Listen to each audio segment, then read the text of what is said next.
बिस्मिल्लाहिर्रहमानिर्रहीम। अस्सलाम वालेकुम नाज़रीन। एक रात में बालों की ग्रोथ में इजाफा करें, इंशाल्लाह आपको बहुत अच्छे रिजल्ट्स मिलेंगे। मेरे बताए हुए तरीके के मुताबिक आपने ये ऑयल तैयार करना है और फिर इसको इस्तेमाल करना है और रात को अपने बालों में इसको लगा के सो जाना है। सुबह उठकर आपने कोई भी शैम्पू कर लेना है बालों में। नाज़रीन, 7 दिन मुसलसल आपने इसका इस्तेमाल करना है। 7 दिन के अंदर अंदर आपको वाज़ेह रिजल्ट्स मिलेंगे। अव्वल तो आपको पहली रात में ही अच्छे रिजल्ट्स नजर आएंगे, लेकिन जब आप रेगुलरली इसका इस्तेमाल करेंगे हफ्तावार, तो आपको इससे भी ज़्यादा अच्छे रिजल्ट्स नजर आएंगे। नाज़रीन, अक्सर माएँ परेशान होती हैं, उनकी बच्चियों के बालों की ग्रोथ नहीं हो रही होती, तो वो इसका लाजमी इस्तेमाल करें। बालों की जड़ों में, बालों की स्कैल्प में इसका इस्तेमाल करें। हल्का हल्का मसाज करें, इंशाल्लाह बालों की ग्रोथ भी तेज़ी से होगी। बाल अगर खुरदे हैं तो वो सॉफ्ट और स्मूथ हो जाएंगे।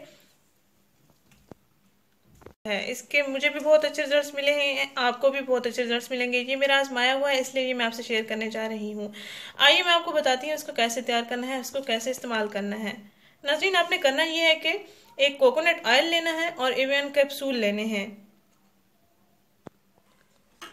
नाज़रीन, जैसे कि आपको वीडियो में दिखाया जा रहा है, 2 चम्मच आपने कोकोनट ऑयल लेना है।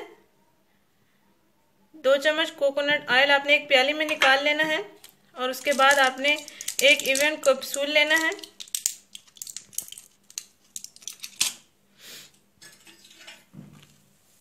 एवियन कैप्सूल को आपने काट लेना है और इसमें जो ऑयल है वो आपने कोकोनट ऑयल में मिक्स कर लेना है अच्छे से। इन दोनों का आपने अच्छा सा मिक्सचर तैयार कर लेना है। फिर इस मिक्सचर को आपने अपने बालों की जड़ों में लगाना है रात को सोने से पहले। यानी रात को सोने से पहले आपने बालों की जड़ों में, तमाम बालों में इस ऑयल को लगा के सो जाना है और सुबह उठकर आपने कोई सा भी शैम्पू इस्तेमाल कर लेना है। नाज़रीन, ये सस्ता सा इलाज है बालों की ग्रोथ के लिए। सब लड़कियां इसका इस्तेमाल कर सकती हैं जो लंबे बालों की ख्वाहिश रखती हैं और जिनके बाल बहुत रफ और डल हो चुके हैं या खुरदरे हो गए हैं। सर्दियों में अक्सर बाल खुरदरे हो जाते हैं, खुश्क हो जाते हैं, तो उनके लिए भी ये बहुत ख़ास है। नाज़रीन, ज़्यादा से ज़्यादा पानी पिएं, इससे भी आपके बाल अच्छे होते हैं। अगर ये वीडियो आपको बहुत पसंद आई है तो आप इसको लाइक करें और शेयर करें। शुक्रिया। अल्लाह हाफिज़।